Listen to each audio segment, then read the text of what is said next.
और बात करते हैं राइज होते राजस्थान की, राइजिंग राजस्थान की। दरअसल rising Rajasthan global investment summit कल से शुरू होगी। 9 दिसंबर को प्रधानमंत्री मोदी समिट का उद्घाटन करेंगे।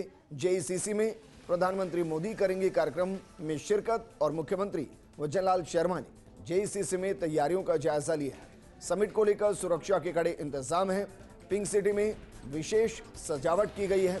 निवेशकों का जयपुर आने का सिलसिला लगातार जारी है और तस्वीर में आपको दिखा रहे हैं, क्योंकि मुख्यमंत्री अपने इस कार्यकाल के पहले साल में जिस तरीके से 30 लाख करोड़ से ऊपर की समिट का आयोजन कर रहे हैं, वो वाकई में 2030 तक 30 लाख करोड़ के आसपास की अर्थव्यवस्था को बनाना और 2047 तक विकसित राजस्थान को तैयार करना, उस दिशा में बढ़ता हुआ एक कदम है। और उम्मीद यहां हर किसी को यही है कि जिस तरीके से इससे पहले की सरकारों के अंदर समिट्स हुई, लेकिन उनका सक्सेस रेट बेहद कम रहा।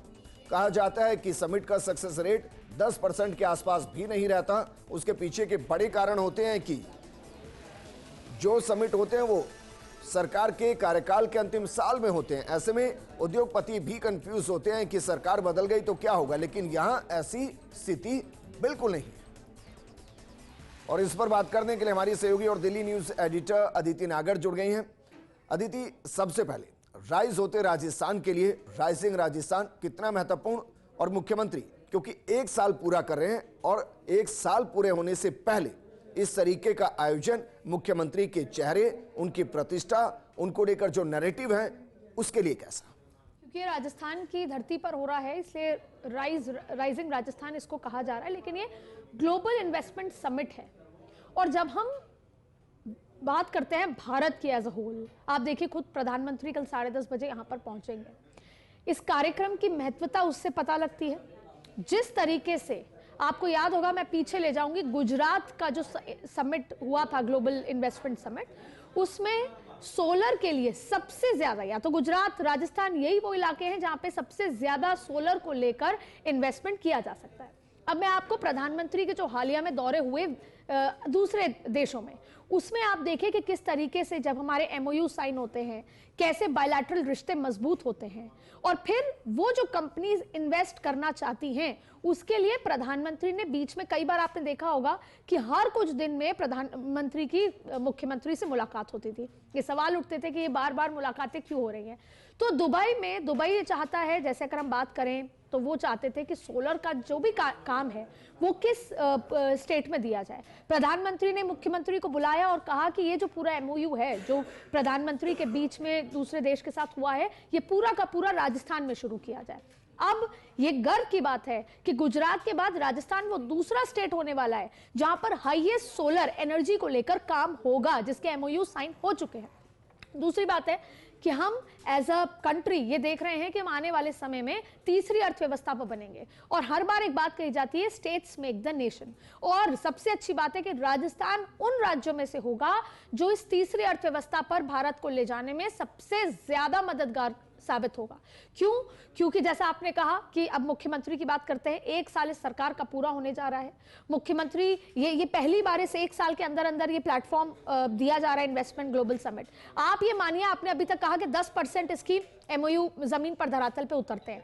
अगर 30 से 40% भी उतरते हैं तो आप देखिए अगले 4 साल में जाहिर तौर पे राजस्थान तो राइज करेगा ही करेगा, लेकिन इसके अलावा हमारे जो रिश्ते हैं, चाहे पूरे देश की बात करें, देश के साथ, दूसरे देशों के साथ, जो दूसरे, क्योंकि इतनी सारी कंट्रीज आ रही हैं, उनके साथ जो रिश्ते हैं, इंडस्ट्रीज यहाँ पे आएंगी। और देखिए water sustainability, sustainable mining, women lead development, youth lead development, उसके बाद इंडस्ट्रीज मैनेजमेंट, ये तमाम चीजें अगर यहाँ पर 30% भी होता है तो आप देखिए यहाँ का युवा, जो आप देखते हैं हम कई बार कि दूसरे राज्यों से लोग जाते हैं, पलायन होता है, दिल्ली आते हैं, बॉम्बे आते हैं, और अब राजस्थान भी आने लगे हैं कि अब हम जयपुर जाकर नौकरी ढूंढ रहे हैं। आप देखिए आने वाले समय में अब दूसरे राज्यों से लोग जयपुर आएंगे, चाहे फिर वो आईटी इंडस्ट्री की बात हो, चाहे फिर वो दूसरे इंडस्ट्री स्किल डेवलपमेंट की बात हो। तो ये तमाम चीजें यहाँ पर अगर धरातल पे उतरती हैं तो ये मुख्यमंत्री वजनलाल शर्मा की अध्यक्षता में तो हो ही रहा है। अगर हम इसको आपके नजरिए से 30% भी सक्सेस मान लें, हालांकि हम तो बतौर राजस्थानी चाहेंगे 100% ये सक्सेस रेट रही,